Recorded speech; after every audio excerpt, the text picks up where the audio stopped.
بسم اللہ الرحمن الرحیم۔ سورہ بقرہ کی آیت نمبر 163۔ وَإِلَٰهُكُمْ إِلَٰهٌ وَاحِدٌ لَا إِلَٰهَ إِلَّا هُوَ الرَّحْمَٰنُ الرَّحِيمُ۔ تمہارا معبود ایک معبود ہے، اس کے سوا کوئی معبود نہیں، بڑی رحمت والا مہربان ہے۔ وَإِلَٰهُكُمْ إِلَٰهٌ وَاحِدٌ، تمہارا معبود ایک معبود ہے۔ کفار نے حضور اقدس صلی اللہ تعالیٰ علیہ وآلہ وسلم سے اللہ تعالیٰ کی شان و صفت معلوم کی تو یہ آیت مبارکہ نازل ہوئی کہ تمہارا معبود ایک معبود ہے، نہ اس کے اجزاء ہے، نہ کوئی اس کی مثل ہے۔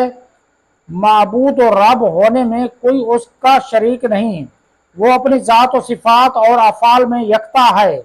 مخلوق کو تنہا اسی نے بنایا، وہ اپنی ذات میں اکیلا ہے۔